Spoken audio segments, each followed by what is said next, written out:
Shalom, shalom, boa tarde. Hoje nós estamos no dia 14 de Av, 5.784, a contar da criação, e dia 18 de agosto de 2024 da Era Comum. Até o pôr do sol é o dia 14 de Av. A partir do momento do pôr do sol de hoje até o pôr do sol de amanhã, nós estaremos, no dia 15 de Av, conhecido também como Tu B'Shav, Tu B'Av, melhor dizendo, Tu B'Av, que significa exatamente isso no hebraico, 15 de Av.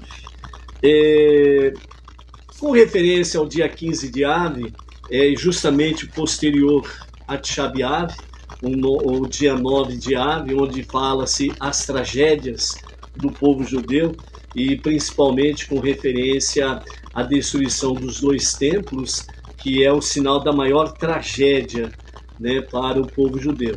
Então, na sequência, 6 dias posterior, nós temos Tu B'Av, o dia 15 de Av, que está conectado exatamente com a questão de amor, almas gêmeas, casamento, e todo esse contexto, no sentido de união e unidade. A base realmente para Tu B'Av, ou 15 de Av, é Levítico 19:18, que Levítico 19:18 diz: amarás o teu próximo como você ama a si mesmo.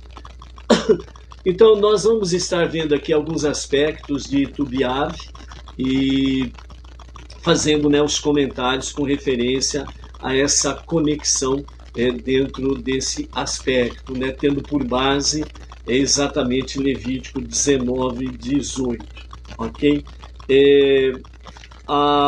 Nós vamos ter aí alguns comentários do nosso Rebbe Menachem Mendel, que vai trazer para nós ensinamentos sobre esta data. Vamos ver a questão dentro do casamento judaico, a questão da... Esqueci de colocar aqui um microfone. Vamos arrumar aí, só um minutinho, pessoal. É falta de costume. Baruch Hashem, agora ficou melhor. Então, Tu B'Av, ele vai trazer para nós, sem sombra de dúvidas, uma transição entre dor, aflição, sofrimento, tristeza, choro, que é o 9 de Av, para 15 de Av, que é exatamente a questão do casamento, do amor, da alegria, o amar o próximo, que está conectado também com a questão de Tu B'Av. E dentro desse aspecto nós vamos aí, sem sombra de dúvidas, aprendendo o significado de Tu B'Av, ok? Então o dia 15 de Av, conhecido como Tu B'Av, de caráter festivo, as preces desse dia não se recitam, Tachanun, que significam súplicas de perdão pelos pecados, nem na Minhá da tarde, também fala sobre perdão de pecados. Os noivos que casam nesse dia não precisam jejuar, Então, Tu B'Av é uma data propícia para casamentos, Não importa qual dia da semana que caia, mas a data em si, o 15 de Av, é uma das datas propícias para um casamento ser grandemente abençoado. Então, nessa data ocorreram vários eventos felizes para o povo judeu ao longo dos séculos, Assim como tem as tragédias do dia 9 de Av, então agora vem os momentos felizes, A geração do deserto parou de morrer, o matrimônio entre integrantes das tribos diferentes, passou a ser permitido depois da divisão da terra de Israel. A proibição de casar com qualquer pessoa da tribo de Beniamim foi rescindida após o episódio da concubina de Givá, que está relatado lá em Juízes, capítulos 20 e 21, né, que é o episódio da concubina de Givá, fala sobre o estupro, né, envolvendo aí o pessoal da tribo de Beniamim, né? Então foi proibido o casamento com eles e agora é rescindido. Foram removidos por Oséias, filho de Elá, os bloqueios que Jeroboão colocara para impedir que as pessoas subissem a Jerusalém nas festas de peregrinação. Encerrava-se o corte anual de madeiras para o altar do templo. Os mártires massacrados em Betar finalmente puderam ser sepultados, né?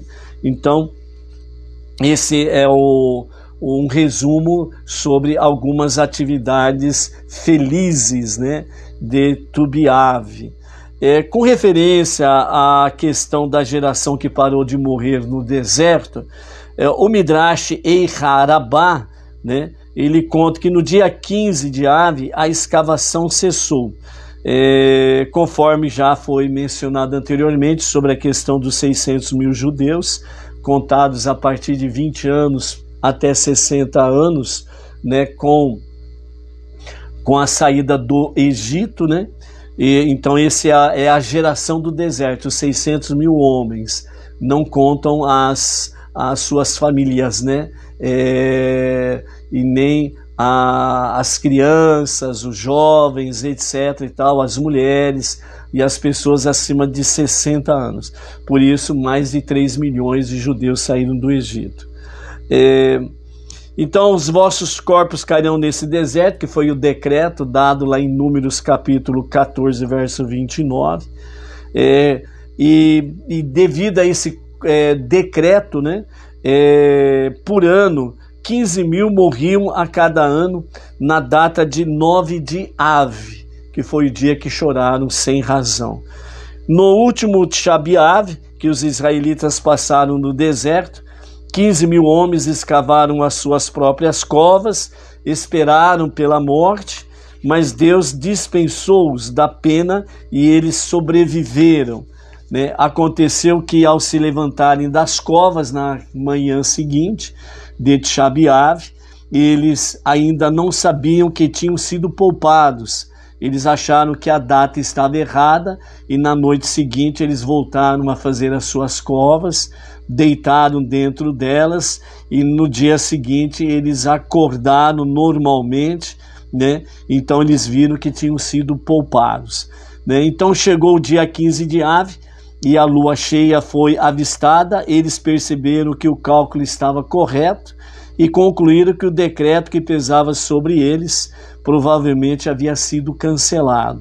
Desde então, essa data passou a ser comemorada como um dia de celebração e alegria, né? No Talmud Bava Batra 121b consta o seguinte, né? Enquanto todos os condenados à morte no deserto não terminaram de perecer, Deus não falou com Moshe, salvo a respeito de 4 situações que exigiram ação imediata. Conforme consta os versículos de Devarim, Deuteronômio, capítulo 2, versos 16 e 17, declaram: E quando terminaram de morrer todos os homens de guerra do meio do povo, só então o Eterno me falou, né? Assim se pronunciou Moshe, né? Então, embora eles tenham parado de morrer no dia 9 de Ave, no 39º ano da saída do Egito, Deus só voltou a falar com Moshe 1 ano e 6 meses depois, ou seja, no dia 15 de Ave do ano 40, a contar da saída do Egito.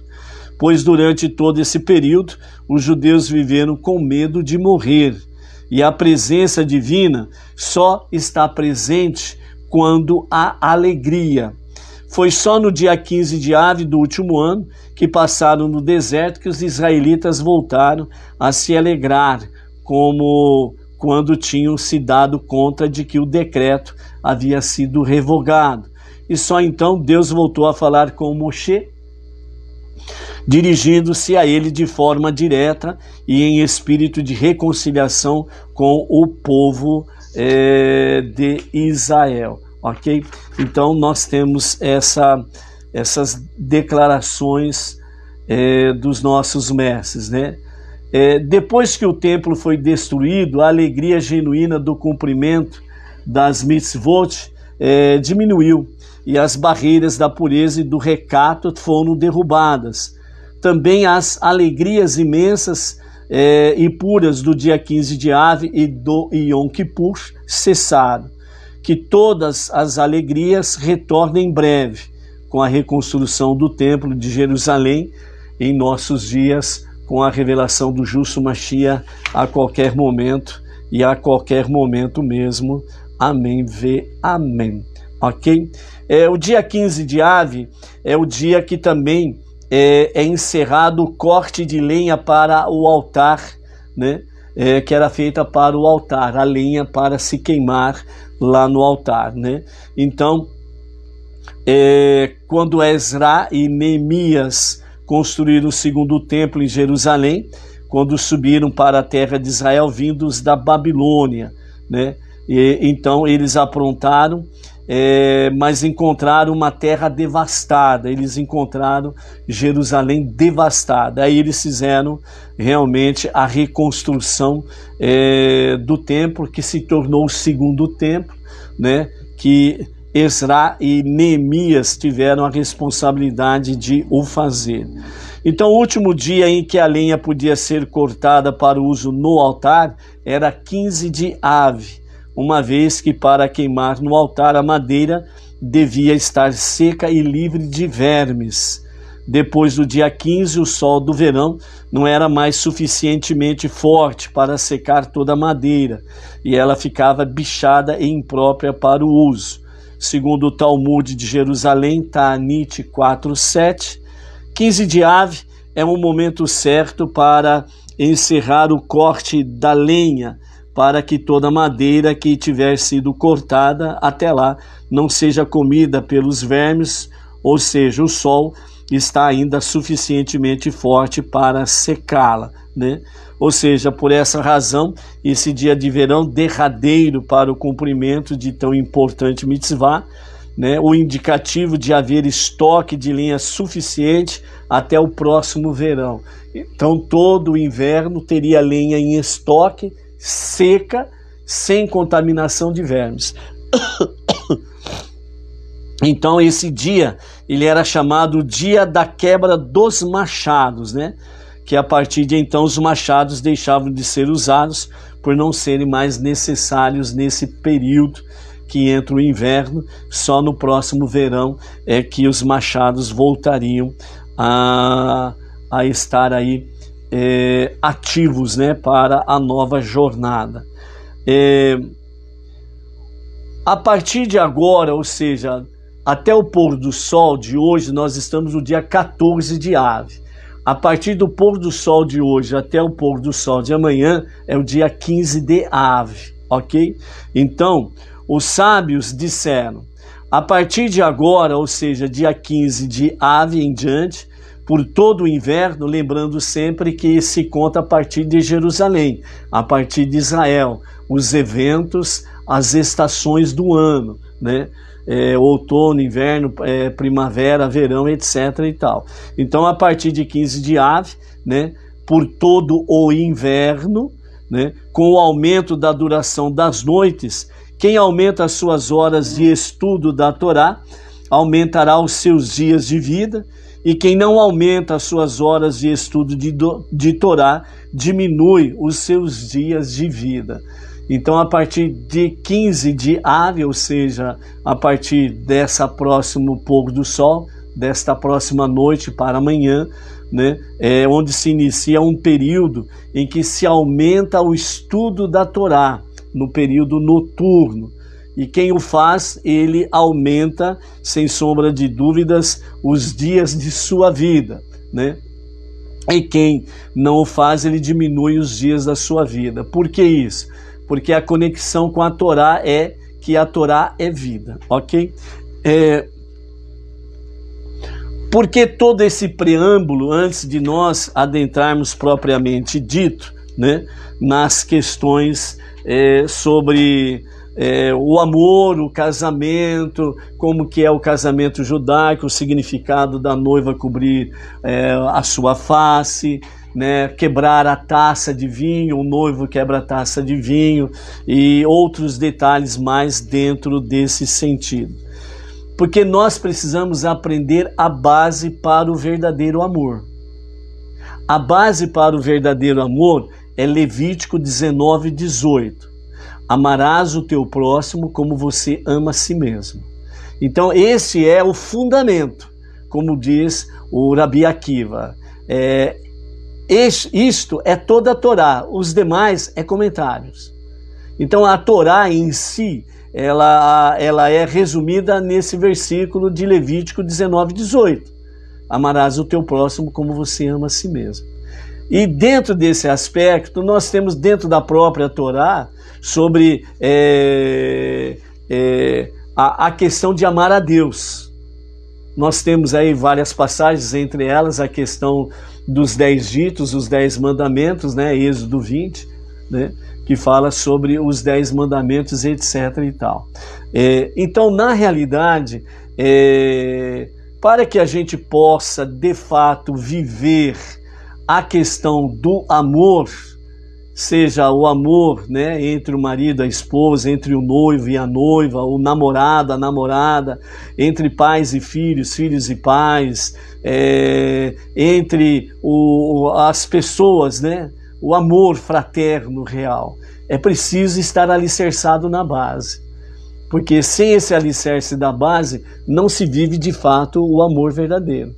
É um amor parcial que ele é resumido como uma paixão mundana e não o amor verdadeiro. Então por isso esse preâmbulo. Ou seja, os dias de alegria, os dias de felicidade, os dias em que o amor verdadeiro está presente. E dentro desse aspecto, amar a Deus, que nos fala em vários trechos da Torá, como base Êxodo 20, né? Está conectado exatamente com a questão de amar o próximo, Levítico 19:18. Por quê? Qual que deve ser, né, uma pergunta que se fizeram aos mestres, né? O que deve ser feito primeiro, amar a Deus ou amar o próximo? Então a resposta que os sábios trazem é que Deus, ele ama todas as suas criaturas, que Deus ama todos seres humanos, certo? Independente se é judeu ou não judeu. Então Deus ama todo ser humano. Então quando nós amamos o ser humano dentro dessas categorias de amor, né, nós estamos amando a Deus e automaticamente Deus está nos amando. Então, para que haja entre os amigos, entre familiares, entre as pessoas de convívio social, no seu trabalho também, entre o homem e a mulher, que é o marido e a esposa, o noivo e a noiva, é necessário estar vivendo, de fato, a base deste amor, que é exatamente amar a Deus e amar o próximo como você ama a si mesmo. É isso que nos capacita a ir, de fato, para o amor verdadeiro, ok? O nosso Rebbe Menachem Mendel, ele traz para nós alguns aspectos de ensinamentos, né, sobre a questão do dia 15 de Av, ok? Então, o 15 de Av, ele é um dia mais enigmático do calendário judaico, né? E ele é realmente dito que os 2 dias de maior alegria dentro do calendário judaico é exatamente Tu B'Av, 15 de Av, e Yom Kippur, né? Segundo a Mishneh declara para nós dentro desse aspecto aí. Então, não houve dias tão alegres para o povo judeu quanto 15 de Av e Yom Kippur, declara a Mishnah, Ta'anit 26b. Neste dia as donzelas de Jerusalém saíam e dançavam nos vinhedos, e os que diriam: jovens, por favor, levante os olhos e veja o que você escolhe para si mesmo. Na verdade, um total de 7 eventos alegres ocorreram nesta data, né? E aqui o Rabino Mordechai Rubin, ele traz para nós 6 ensinamentos dentro desse aspecto. Primeiro, o que é beleza? A última Mishnah, em Masechet Ta'anit, descreve como as donzelas dançarinas de Jerusalém chamavam para seus possíveis casamentos. Jovem, levante os olhos e veja o que você escolhe para si mesmo. Não coloque seus olhos na beleza, mas coloque seus olhos em uma boa família.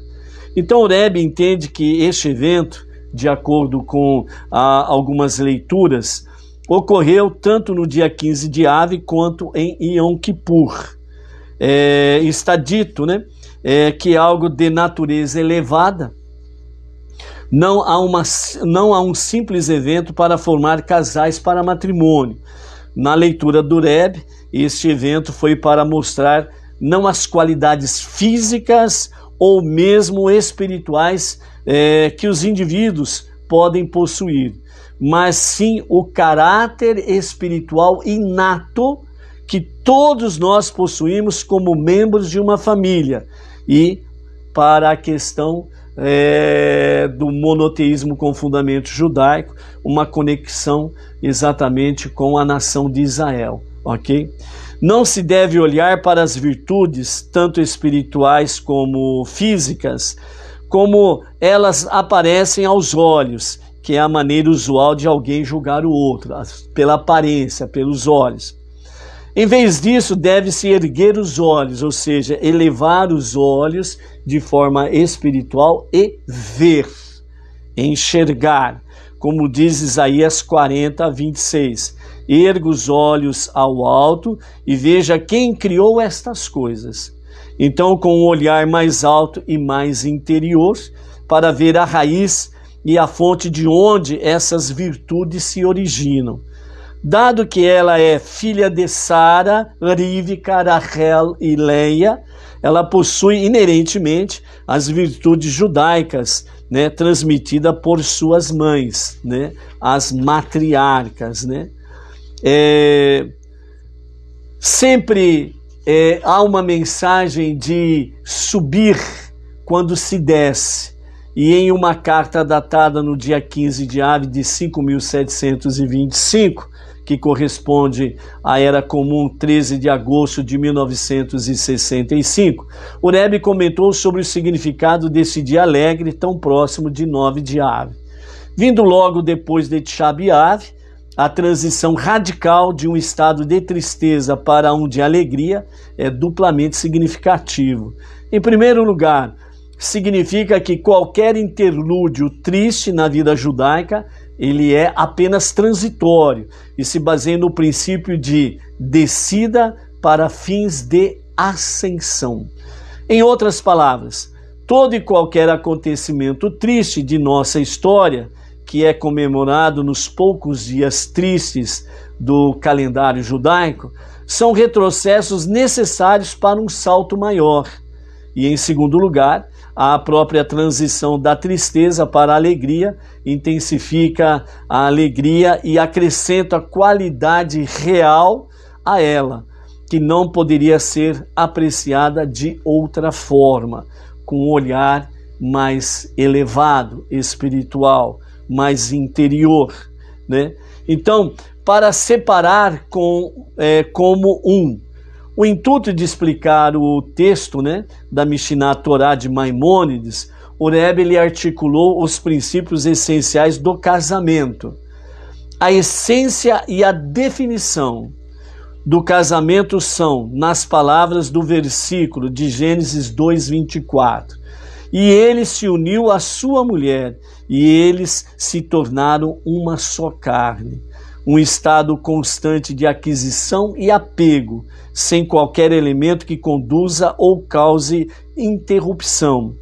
No entanto, quando a aquisição e a substância do casamento são tais que há um elemento contrário ao apego, seja no início do casamento ou depois de algum tempo, isso constitui uma deficiência na essência do próprio casamento. Ou seja, a essência e a definição é como diz Gênesis 2:24.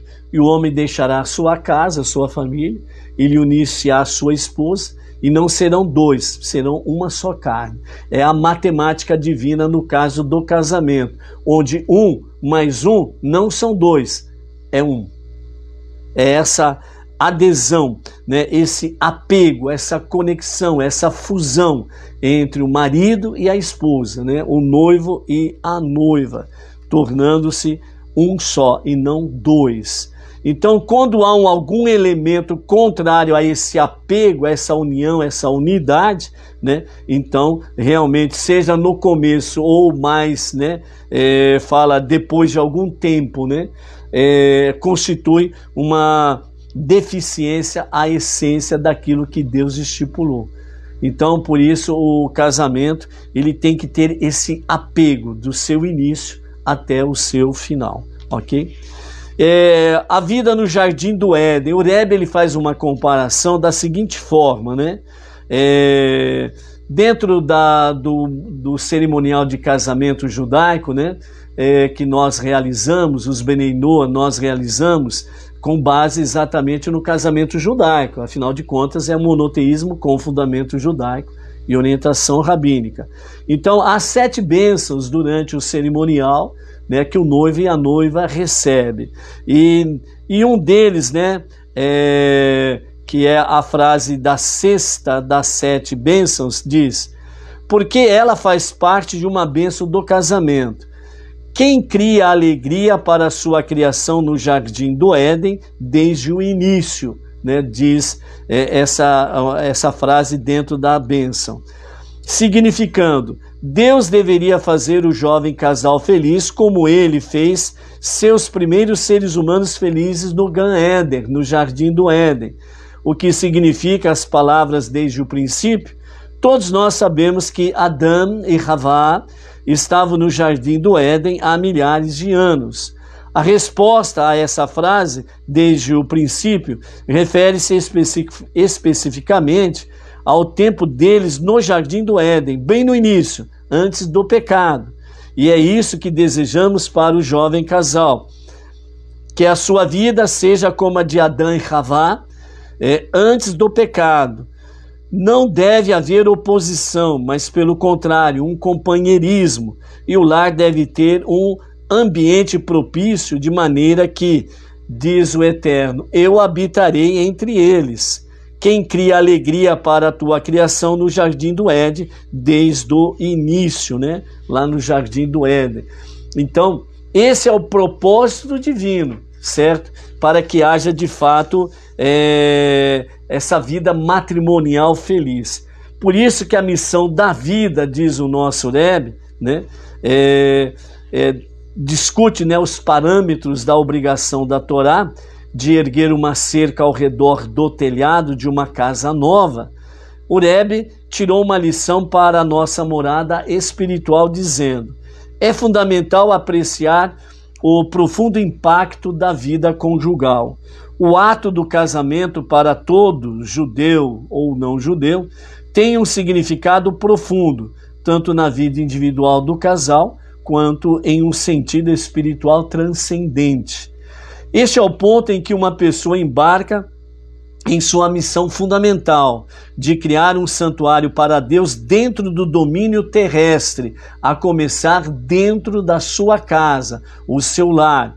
É um processo que produz uma nova luz divina, né, na configuração do mundo aqui embaixo. No entanto, também devemos estar cientes de que essa nova etapa da vida traz desafios únicos. Consequentemente, é essencial estabelecer uma barreira metafórica em torno dessa nova estrutura, família, marido e esposa, que virão os filhos posteriormente. Deve-se adotar salvaguardas e disciplinas adicionais para proteger e manter esta nova habitação. Ou seja, precisa ter fundamento, precisa ter princípios, precisa ter regras, precisa ter leis, precisa ter preceitos, tudo alicerçado na Torá, para que esta nova família possa realmente cumprir a sua missão de fazer deste mundo a moradia de Hashem, né? Através de um amor verdadeiro, ok? Sobre a Rupá, o nosso Rebbe, ele diz o significado mais profundo, né, do costume da noiva circular o noivo sob a Rupá. O ato da noiva de circundar o noivo incorpora sua capacidade abrangente de contribuir para o casamento. Significa sua devoção enraizada em suas qualidades abrangentes para estabelecer um lar judaico baseados nos princípios da Torá e mitzvot. Quando o noivo apresenta à noiva, né, o anel, né, a aliança, etc. e tal, né, simboliza sua própria capacidade abrangente de contribuir para a vida em comum. Ele também se compromete a construir um lar judaico ancorado nos fundamentos da Torá e mitzvot. Juntos, as capacidades complementares do casal são envolvidos pelo palio nupcial, a Rupá, que representa a capacidade divina e transcendente concedida a eles por Deus, o soberano. Este dom divino eleva suas capacidades combinadas, permitindo-lhes criar uma união duradoura e frutífera, né? Então, mais uma vez, o que realmente fortalece um casamento sólido? A presença divina. A Torá, as 7 leis de Noé, os dois estarem vivendo e convivendo sob o mesmo palio nupcial, né? No casamento é feito aquele palio nupcial, né, que é semelhante a uma tenda que está com os 4 lados da Rupá abertas, né, e também o teto, né, ele é praticamente coberto com um tecido que se torna transparente para ver realmente o céu. Normalmente, segundo os costumes Ashkenazi, a Rupá ela é feita em lugar aberto, onde o céu é a cobertura, né? Então essa é a questão aí dentro desse aspecto sobre a questão da Rupá. O objetivo é fazer uma unidade do casal, ok? Então essa é a questão. Sobre a questão da alma gêmea, né? É um mito, é uma verdade? Será que é? Será que não é? Como que é?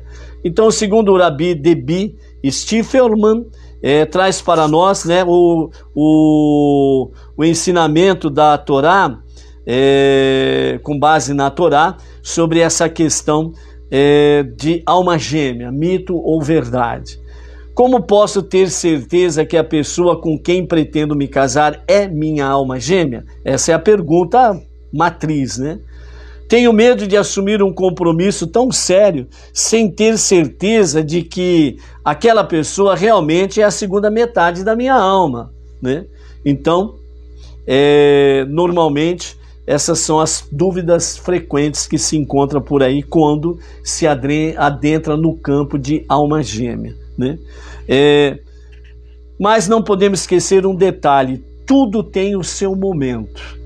Há ocasiões em que é preciso estar ciente que existe uma alma gêmea. Outras vezes não devemos nem esquentar a cabeça quanto a isso, porque tudo tem o seu tempo, né? E por que, de forma assim simples, o Rabino traz para nós esse aspecto, né? Momento que nós temos que ter ciência da realidade que existe uma alma gêmea, e momento que a gente não precisa nem esquentar a cabeça, né?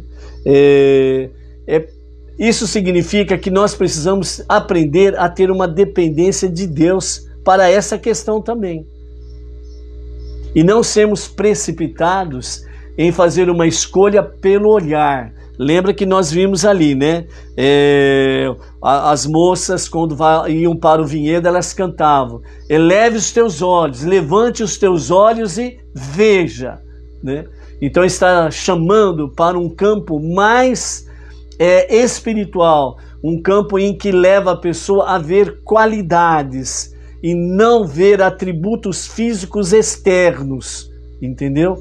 Então isso é muito preocupante, porque muitas vezes, né, principalmente o homem, ele acaba errando porque ele vai pelos olhos físicos, né, e julga pelos olhos físicos e olha apenas a beleza física, né, a beleza exterior, e aí fala: não, essa é minha alma gêmea. Depois que casa, vira um desastre, e aí fala: mas puxa vida, né, o que aconteceu?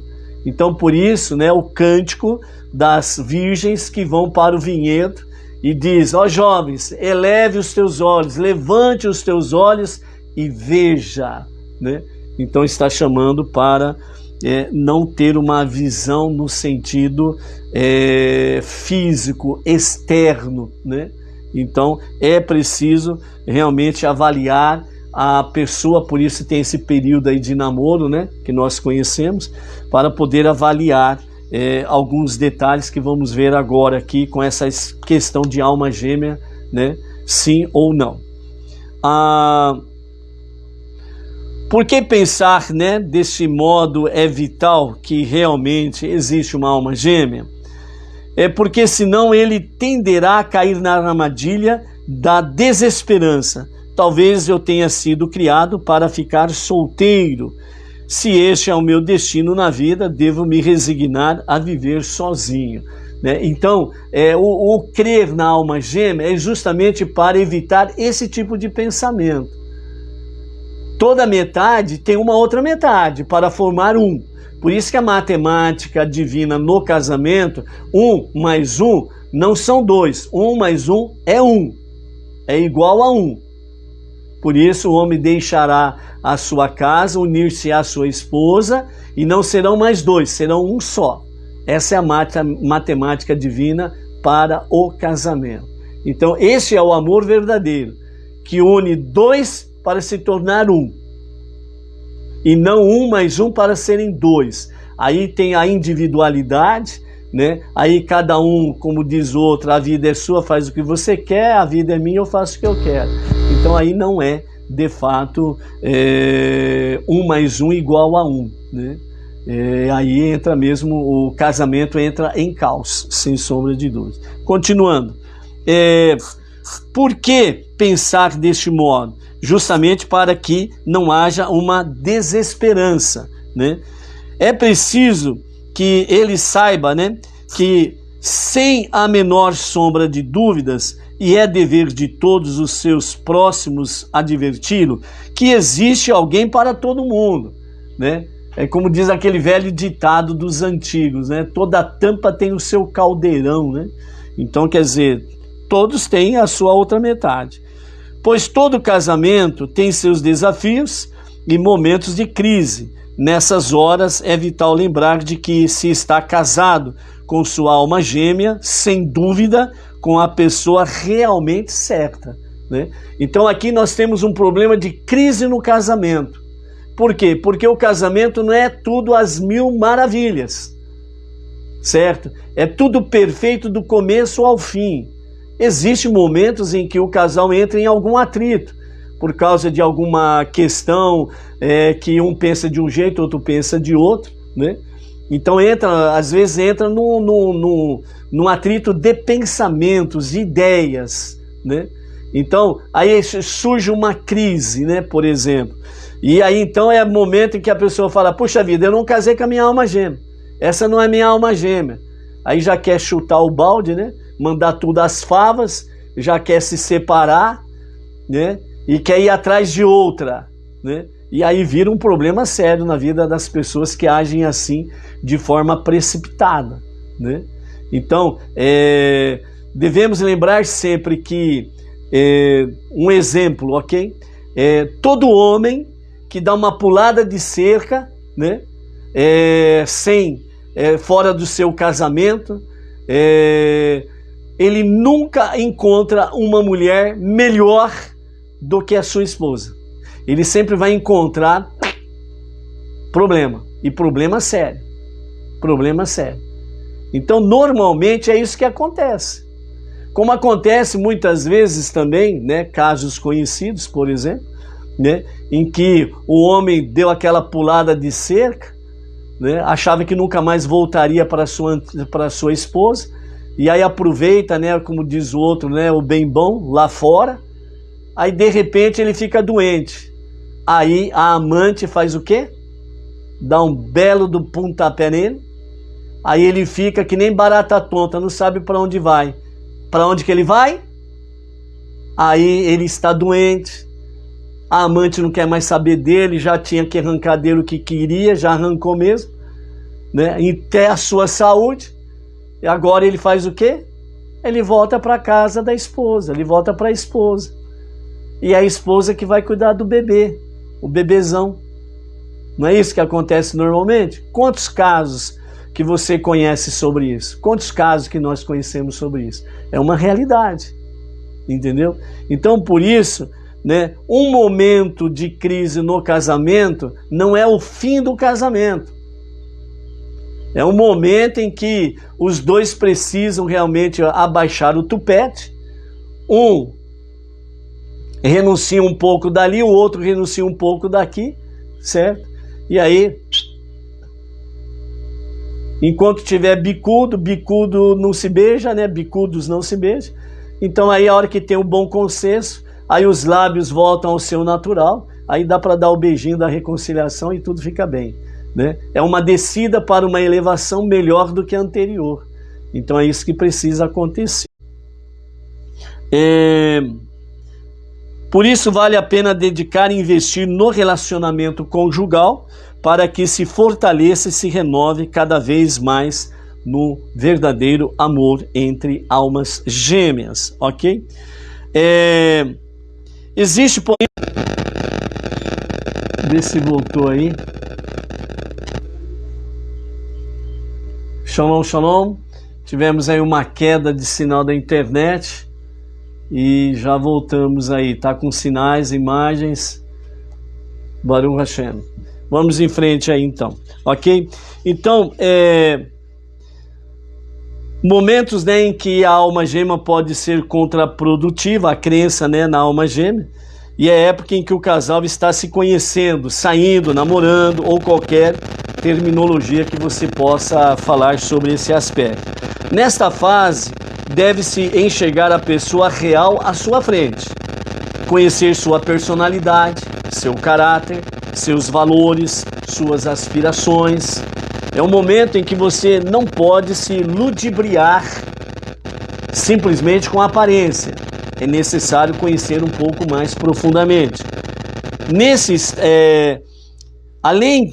Alguém conhece os meandros da sua própria alma para pretender enxergar a alma dos outros?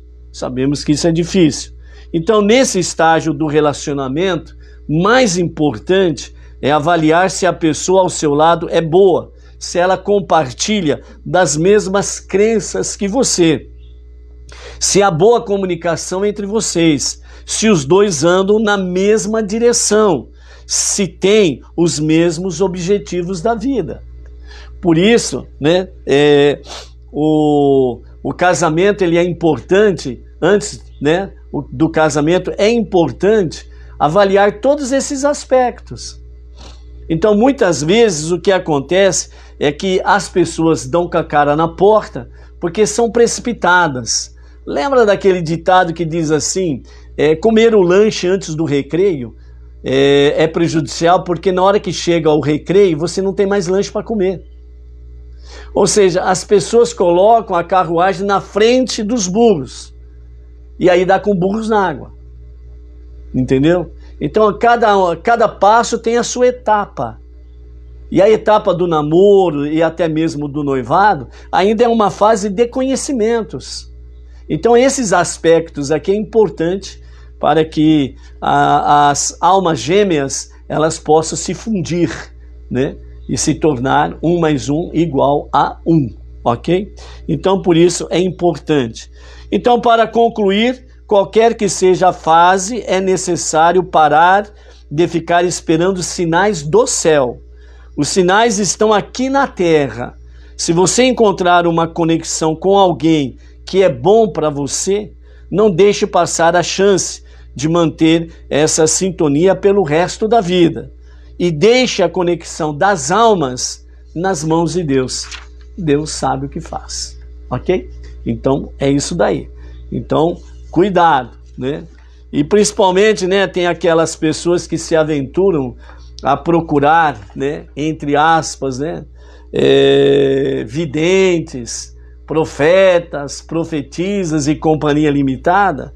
Pode ter certeza de uma coisa: você vai levar uma boa profetada no meio do queixo. Ou seja, vai dar errado essa história aí, ok? Então os sinais estão aqui que acabamos de falar, que você precisa analisar. Por que que a noiva é coberta por um véu? Vamos ver o que significa isso, né? De forma equivocada, é interpretada que o noivo cobre a face da noiva antes do casamento, porque ele tem de checar, né, o modo de dizer, ele tem que checar se está desposando a noiva certa, ostensivamente, para evitar o que aconteceu com o patriarca Jacob, né, que em vez de casar com Rachel, casou com Leia, né? Então, isso não faz muito sentido. O noivo cobre o rosto da noiva, mas se ele quisesse identificá-la, deveria descobri-la, né? Em vez disso, ao cobrir o rosto da noiva, o noivo está declarando a seguinte questão: por mais linda que você esteja hoje, meu amor por você não é superficial. Não são apenas seus olhos que me atraem, é sua personalidade, seu caráter, suas opiniões sobre a vida, a verdadeira você. Posso cobrir sua doce face com um véu e ainda desposá-la, porque sua face é apenas um nível da sua verdadeira beleza. Vejam que coisa preciosa o significado de cobrir, né, o rosto da noiva, ok? Então é diferente da questão lá que foi colocada de forma deturpada, né, por causa de Jacob, né, que em vez de casar com Rachel, casou com Leia, ok? Então essa é a questão aí, certo? Então dentro desse aspecto aí, então o noivo ele cobre a face da noiva na hora do encontro, antes de chegar debaixo da roupa, ok? Em vez disso, né? Aliás, outro motivo para o véu, a Torá diz que quando Moshe desceu do Monte Sinai, sua face estava tão brilhante com santidade que ninguém ousava olhar para ele. Ele tinha que usar um véu sempre que falava com o povo, a fim de filtrar o brilho divino. Quando o noivo e a noiva, né, ficam sob a rupá, eles estão num estado elevado, pois estão a ponto de se unirem como um e não dois. Na noiva, esse estado elevado ele é mais revelatório, ou mais revelado, como queira. Ele irradia uma santidade especial. A divina presença, a Shekhinah, o aspecto feminino de Deus, reluz através da face da noiva. Essa luz é tão intensa que deve ser velada, assim como a luz emanando do rosto de Moshe teve de ser coberta. A santidade necessita de privacidade.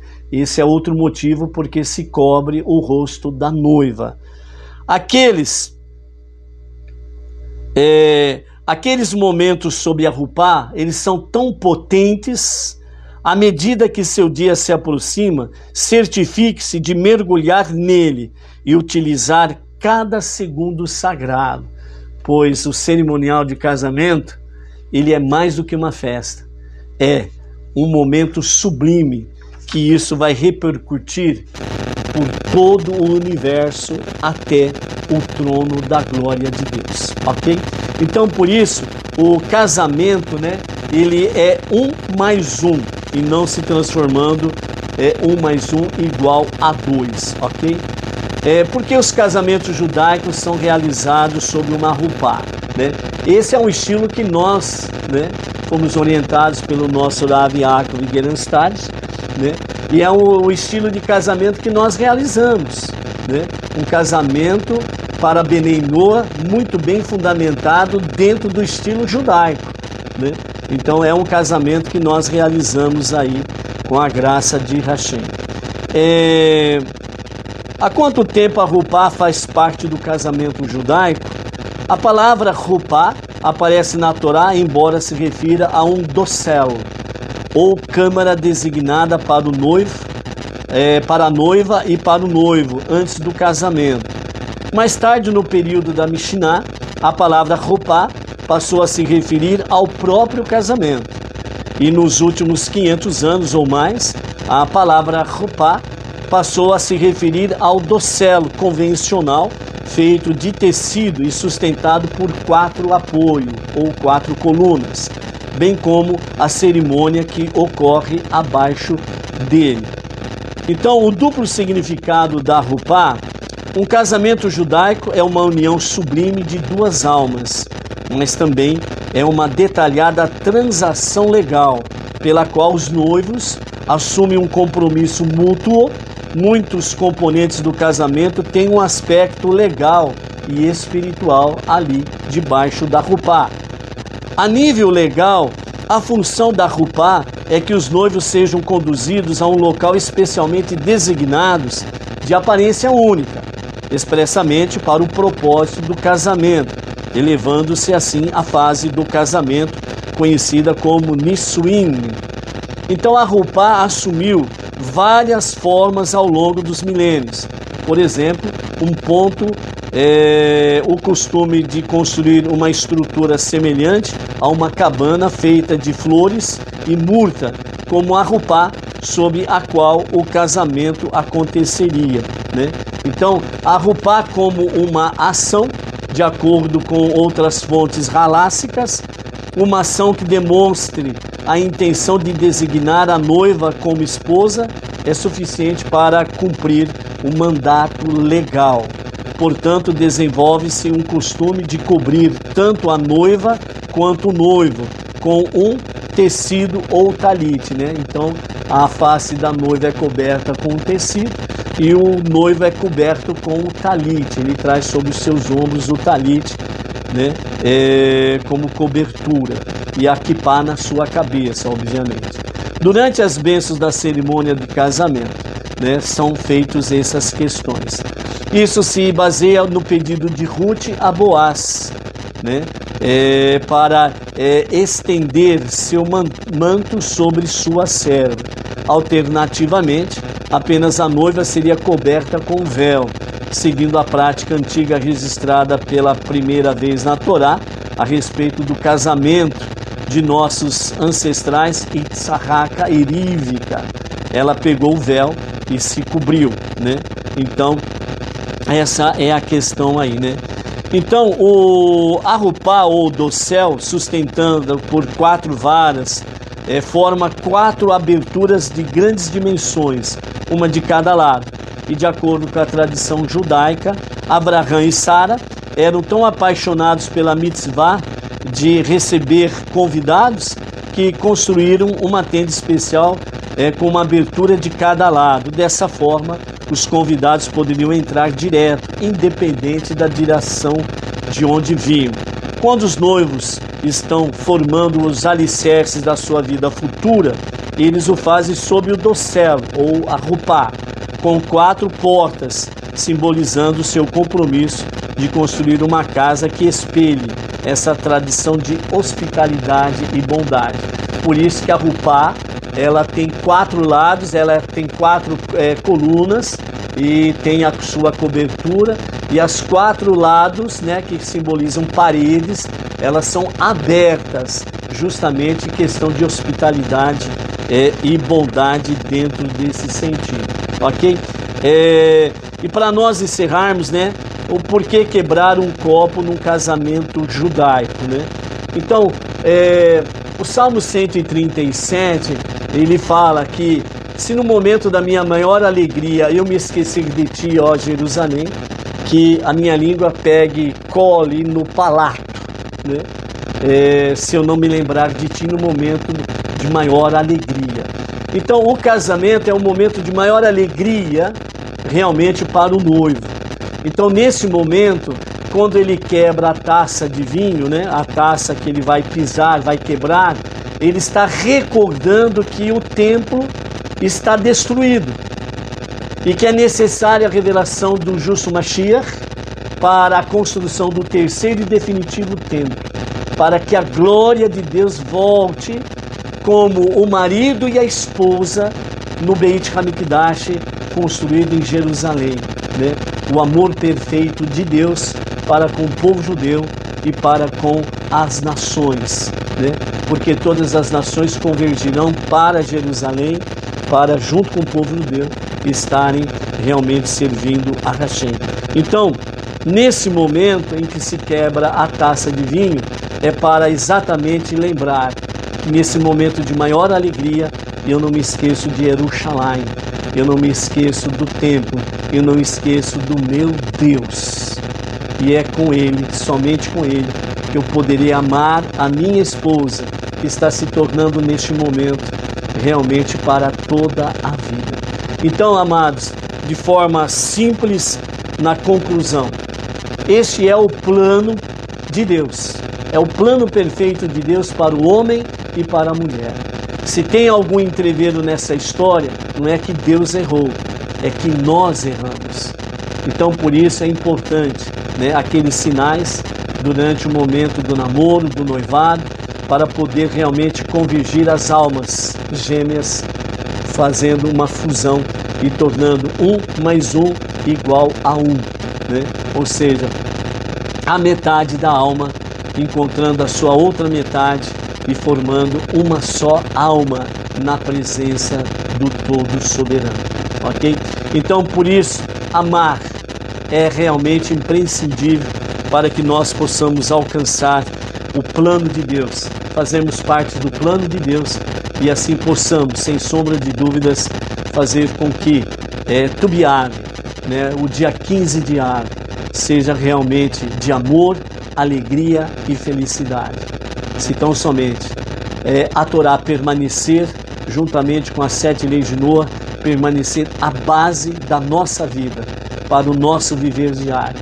Então, de fato, a partir do pôr do sol de hoje até o pôr do sol de amanhã, é o dia propício para casamentos e é o dia propício para encontrar a sua alma gêmea, a sua cara metade, como se diz também nesse sentido. Por isso, realmente, né, veja os sinais que Deus permite você enxergar essas qualidades na sua noiva, na sua namorada, no seu noivo, no seu namorado.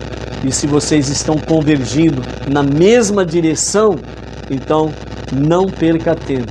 Viva esses momentos sublimes e singelos, num amor verdadeiro que Hashem está realmente dando a cada um de nós. Caras metades, encontrando metade e formando um só, para servir a Hashem e transformar este mundo para ser a morada de Hashem. Que Mashiach se revele a qualquer momento e a qualquer momento mesmo. Amém, amém. Ok? Deixe aí os seus comentários, né? Seja no Facebook, depois no YouTube, a hora que nós estivermos baixando. Se você gostou, tem alguma observação, alguma pergunta, deixe aí que estaremos respondendo, ok? Então curta e compartilhe para com quem você puder, ok? Shalom, shalom.